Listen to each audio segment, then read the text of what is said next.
설마 저 사람이 광숙 씨를 노리고 일부러 접근한 거였어? 동석은 수상한 장면을 우연히 목격한 후 상남이 음흉한 계획 아래 광숙에게 다가가고 있었다는 사실을 알아채게 되죠. 박상남의 진짜 속셈이 본격적으로 펼쳐지고 광숙을 지켜내야 한다는 본능이 꿈틀대는 동석. 오늘은 광숙을 향한 동석의 사랑스러운 본심이 드러나는 이야기를 해드리려고 합니다. 구독과 좋아요는 영상 제작에 큰 힘이 됩니다. 광숙이 만취 한 채 동석의 차를 택시로 착각하게 되고 차 안에서 동석의 어깨에 기대어 잠든 순간 그녀는 무방비한 모습으로 동석에게 사랑스러운 주정을 부렸고 그 순간은 한겨울 창밖에 하얀 눈이 소복이 내려앉듯 조용히 동석의 마음에 스며들었던 거예요. 얼어있던 마음 한구석이 따뜻한 숨결에 녹아내리듯 이렇게 설레고 가슴이 쿵 하고 내려앉는 감정을 느낀 건 정말 처음이었죠. 그리고 그 마음은 가슴 한가운데를 정확히 찌르는 화살처럼 단숨에 그를 무장해제시켰어요. 동석은 살짝 가슴을 움켜쥐며 속으로 간절히 외치게 되죠. 심장아 나대지 마 제발.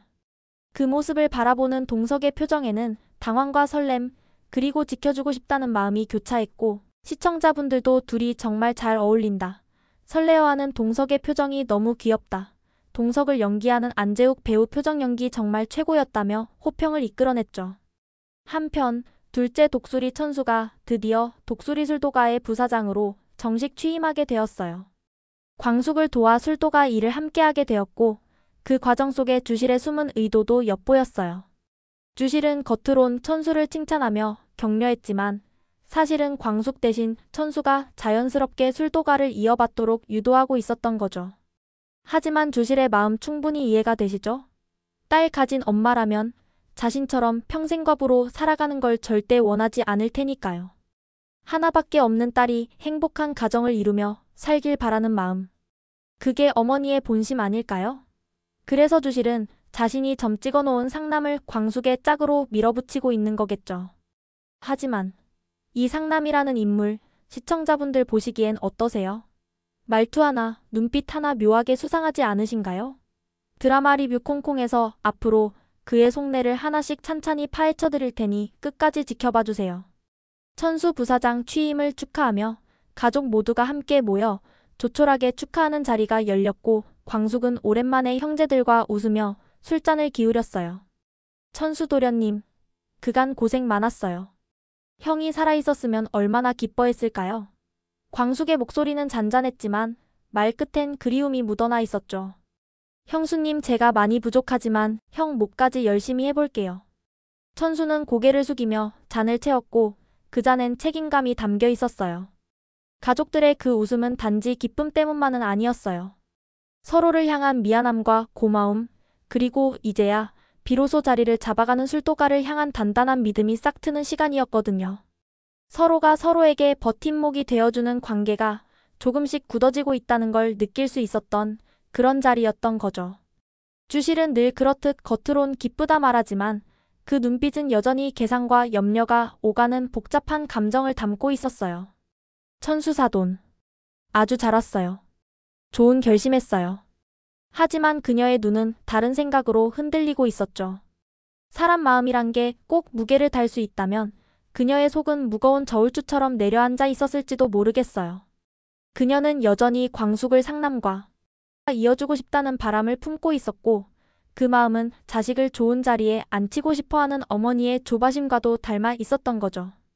한편 박상남은 요즘 마음이 복잡해졌어요.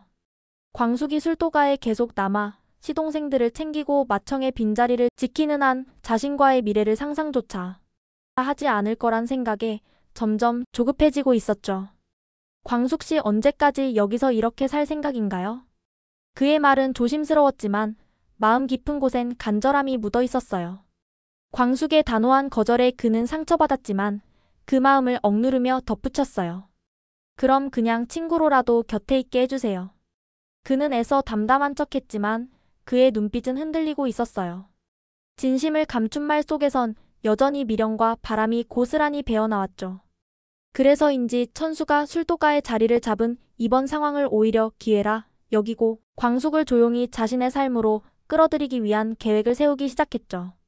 그의 마음은 마치 제비가 둥지를 틀기 위해 수십 번을 맴도는 것처럼 광숙 주위를 맴돌며 타이밍을 엿보고 있는 듯 보였어요. 상남이 세운 계획은 의외로 치밀했어요. 그는 가장 먼저 주실에게 접근했죠. 명품백 선물 공세를 퍼부으며 자연스럽게 정을 쌓아가고 있었어요. 주실도 처음엔 당황했지만 늘 미소 지으며 인사를 건네는 상남의 태도에 어느새 경계심을 조금씩 풀고 있었죠. 그 모습은 마치 비 오는 날 젖은 마당 끝에 한 걸음 한 걸음 조심스레 들어서는 고양이처럼 은근하고도 교묘했어요. 광숙의 주변부터 서서히 마음을 파고 들어와 어느새 마음 깊숙한 곳까지 스며드는 정교한 전략 같았어요. 이런 모습 어딘가 익숙하지 않으세요? 제비들이 자주 쓰는 수법 같기도 하고요. 그렇다고 속단하긴 아직 이른 걸까요? 우리 조금 더 지켜보자고요. 그리고 상남은 요즘 부쩍 술도가에 자주 얼굴을 비치고 있어요. 처음엔 그냥 우연히 지나가다 들른 척했지만 어느새 익숙하게 주실에게 안부를 묻고 명품백을 선물로 건네며 자연스럽게 자리를 잡아가고 있었죠. 그러다 보니 시동생들과도 마주칠 일이 많아졌어요. 그리고 그럴 때마다 상남은 꼭 광숙과의 친분을 은근하게 흘려요. 상남이 오갈 때마다 시동생들 사이에 묘한 침묵이 흐르기 시작했어요. 말은 없었지만 그 짧은 순간 속에서 형수님에게 다른 남자가 생긴 건가? 하는 생각이 스쳐 지나간 듯 했어요. 그렇게 상남은 한 걸음씩 그러나 분명하게 형제들 마음속에 존재감을 남기고 있었어요. 상남은 이 모든 걸 계산한 듯 행동하고 있었죠. 광숙에게 다른 남자가 있다는 걸 가족들에게 조금씩 스며들듯 인식시키는 중이죠. 그 전략은 마치 물에 잉크 한 방울을 떨어뜨리듯 천천히 퍼져나가고 있어요. 그러던 중 예상치 못한 인물이 상남의 의도를 눈치채기 시작했어요. 바로 동석이었죠. 호텔 로비에서 낯익은 얼굴을 발견한 순간 동석의 눈썰미가 발동했어요. 어라? 저 사람 박상남 씨 아니야? 광숙이 예전에 소개팅으로 만난 그 남자, 골프 시범 한번 보여주다 광숙 앞에서 체면 구기게 만든 바로 그 골프 강사였어요. 그런데 그 사람이 왜 자꾸 우리 호텔의 얼굴을 비추는 걸까요? 동석은 슬쩍 눈길을 주며 상남을 관찰하기 시작했어요. 그런데 이상하게도 그가 호텔을 드나드는 시간이 언제나 광숙이 호텔의 장광주를 납품하러 오는 시간과 겹쳐 있었죠. 그리고 결정적으로 상남이 주실과 마주 앉아 깔깔대고 웃으며 즐거운 시간을 보내는 장면을 보게 됐어요. 마치 일부러 그 시간에 맞춰와서는 광숙에게 보여주기라도 하듯 행복하게 웃고 있었어요. 그 순간 동석의 머릿속에 어떤 그림이 또렷하게 그려지기 시작했죠. 이 남자 일부러 광숙과 엮이려는 거구나. 동석은 상남이 광숙의 마음을 얻기 위해 무언가를 꾸미고 있다는 불안감을 직감하게 됐어요.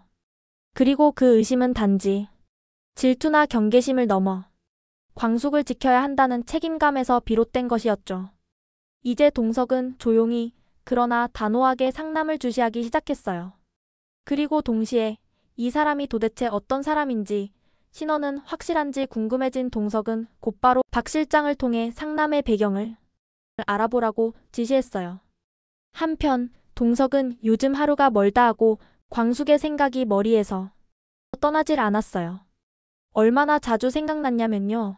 급기야는 박 실장을 통해 광숙이 장광주 납품하러 오는 날과 시간을 체크해두기까지 했죠. 그러고는 자신도 모르게 그 시간 즈음이면 꼭 호텔 로비 근처를 어슬렁거리게 되는 거예요. 어느 날은 문득 그런 스스로를 발견하고는 깜짝 놀라 혼잣말을 했지 뭐예요.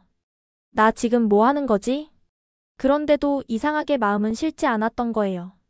오히려 괜히 설레고 하루 중 제일 기다려지는 순간이 되어버린 거였죠. 광숙이 장부를 들고 로비로 들어오는 순간 그 쿵쾅대는 심장은 여전히 멈출 줄을 몰랐죠. 괜히 심장이 쿵 또 쿵. 아침에 마시는 커피보다 더 자극적인 이 두근거림에 그는 어느 순간 진지하게 고민하게 됐죠. 이거 나 아무래도 심장에 이상 있는 거 아니야? 심근경색 초기 증상인가? 순간순간 가슴을 부여잡고 혼잣말로 중얼거리기 시작한 동석. 그러다 결국엔 평소불면증으로 자주 들르던 의사 친구를 또 찾아가게 됐어요. 나 진짜 심각한 것 같아. 요즘 그냥 이유도 없는데 자꾸 가슴이 두근거려. 친구는 동석을 향해 진지하게 물었죠. 요즘에 특별한 일 있었어? 심장이 쿵쾅거린다고 느낀 게 언제부터인지 다시 한번 생각해봐. 무슨 일이 있었는지 자세히 생각해보라고. 그 말을 들은 동석은 괜히 창밖만 멍하니 바라보다가 그날 광숙을 차로 데려다 주던 날이 번뜩 떠올랐어요. 동석의 차로 광숙을 데려다 준 날, 광숙이 술에 취해 그의 어깨에 조용히 기대 잠들었을 때였어요. 살짝 스친 머리카락 사이로 향긋한 향이 코끝을 간지렸고 그 순간 심장은 평소보다 몇 배는 더 빠르게 뛰기 시작했죠. 평소엔 무심하던 심장이 갑자기 말을 듣지 않고 나대기 시작했던 바로 그 순간이었어요. 장난처럼 스쳐갔던 그날의 느낌이 이제 와서 또렷하게 되살아났죠. 아차 싶었어요. 이 두근거림의 출발점이 광숙이었구나. 바로 그 순간이었어요. 심장은 시끄럽고 머릿속은 복잡했지만 이상하게 기분은 나쁘지 않았어요. 어쩌면 이 모든 게 병이 아니라 사랑의 시작이었는지도 모르겠네요. 그런데 광숙은 아직도 그런 기류를 전혀 눈치채지 못한 채 자신의 일에만 여념이 없었어요. 장부를 챙기며 분주히 움직이는 모습이 오히려 동석 눈엔 더 귀엽고 사랑스럽게 느껴졌지 뭐예요. 이 와중에 또 다른 전환점이 찾아왔어요. 김 원장이 말도 없이 피아노 학원 문을 닫고 사라졌거든요. 흥수는 큰 충격에 빠졌고 마음 둘 곳 없는 상실 속에 방황하기 시작했어요. 한 번쯤 그런 경험이 있으시죠? 가슴이 허한데 아무에게도 말할 수 없는 그 시간들. 흥수는 지금 그 시간을 지나고 있는 듯 했어요. 왜 아무 말도 없이 떠난 걸까? 흥수의 목소리는 허공 속으로 흩어졌고 누구도 대답해주지 않았어요. 영문도 모른 채 흥수는 괴로운 나날을 보내고 있었어요. 사람이 마음을 잃으면 잠시 멈춰도 괜찮다고들 하지만 흥수에게 그 멈춤은 너무 길고 막막하게만 느껴졌던 거죠. 그리고 이 틈을 놓치지 않는 인물이 있었으니 바로 지옥분이었어요. 예상치 못한 옥분의 등장은 모두를 놀라게 하기에 충분했죠. 손엔 이것저것 먹을 거리를 가득 들고 있었고 입가엔 어김없이 해맑은 웃음이 번져 있었던 거예요. 일하시느라 힘드시죠? 일하실 때 간식으로 드시라고 사가지고 왔는데 이것 좀 드셔보세요. 명함을 건네는 손길도 발돋움하듯 현관 앞을 서성이는 발끝도 사뭇 진정성과 정성이 느껴졌어요. 우리 콩콩 시청자분들은 아시죠? 그 미소 속에 살짝 숨어있는 흥수를 향한 사랑, 그 아슬아슬한 눈빛을요. 어느새 옥부는 자연스럽게 술도가 안으로 스며들고 있었고 흥수의 시린 마음을 채울 듯 다가오고 있었어요. 그리고 이 상황 속에서 제일 당황한 사람은 바로 흥수였어요. 갑자기 들이닥친 옥분의 밝은 기세에 당황한 흥수는 자꾸만 들이대는 옥분이 부담으로 느껴졌던 거예요. 흥수에게 끌려간 옥분이 편의점 앞에서 진지하게 고백을 해온 거예요. 저 흥수쌤 좋아해요. 옥분씨는 제 스타일이 아니에요. 흥수쌤, 이참에 스타일 좀 바꿔보는 거 어때요? 라고 옥분이 받아치자 흥수는 순간 당황한 표정을 감추지 못했어요. 그러더니 눈을 동그랗게 뜨고는 팔딱거리듯 뛰어오르더니 아 정말 미치고 팔짝 뛰고 돌아버리겠네 하고 외치며 새로운 사랑을 밀어내려 안간힘을 쓰고 있었죠. 옥분의 등장 이후 술도가 식구들 사이엔 조용한 기대감이 퍼지기 시작했어요. 흥수가 밀어내고 옥분이 당기며 용감하게 다가서는 모습에 술도가 식구들 사이엔 저절로 기대와 궁금증이 생겼고 흥수에게 다가온 새로운 사랑에 설레는 기분이 피어오르고 있었죠. 그렇게 두 사람의 묘한 거리감과 끌림은 주말 드라마 특유의 알콩달콩한 분위기를 자아내며 은근히 따뜻하고 흐뭇한 장면으로 자리 잡아가고 있었답니다. 한편 신라주조 독고탁은 독수리술도가에 스파이를 심었어요. 30년 동안 독수리술도가에 누룩 빚는 아주머니들 사이를 파고들어 함께 누룩을 빚으며 술도가의 비법을 캐내려 독고탁이 심어놓은 것이었어요. 하지만 이대로 장광주 비법을 다 빼앗길 마광숙이 아니겠죠? 술에 취해 주사 부린 것을 사과하러 온 광숙은 민망한 마음에 고개를 숙이지만 동석은 웃으며 말했어요. 마 대표는 진상이 맞습니다. 하지만 밉상은 아닙니다. 사별 후 처음으로 느껴보는 알 수 없는 감정. 광숙을 생각하면 심장이 쿵쾅거리고 하루에도 몇 번씩 그녀의 얼굴이 떠오르는 동석. 그 마음은 점점 깊어지고 있었어요. 동석이 광숙에게 제대로 빠진 것 같은데요. 이런 마음을 아는지 모르는지 그저 놀란 표정을 지어내는 광숙. 광숙은 여전히 동석의 마음을 모른 채 자신의 일에만 여념이 없지만 동석은 느꼈죠. 책임감과 의리로 술도가를 지켜내는 그녀가 자신과 어딘가 닮았다는 걸. 그리고 천방지축이지만 순수한 마광숙이라는 사람에게 어느새 자신이 많이 빠져들고 있다는 것도요. 동석이 좋아하는 광숙 곁을 맴도는 박상남의 정체를 의심하며 그의 속내를 파헤치는 이야기와 함께 과연 동석은 광숙을 박상남에게서 구해내고 자신의 여자로 만들어가는 그 과정을 얼마나 재치 있고 사랑스럽게 풀어낼 수 있을까요? 다음 화에서는 상남의 계획이 조금 더 노골적으로 드러날 것 같아요. 더 깊어지고 더 재미있어질 다음 이야기 드라마 리뷰 콩콩과 함께 계속 지켜봐주세요. 시청해주셔서 감사합니다. 구독과 좋아요. 여러분의 의견을 댓글로 남겨주세요. 시청해주셔서 감사합니다. 다음 주도 따뜻하게 만나요. 콩콩.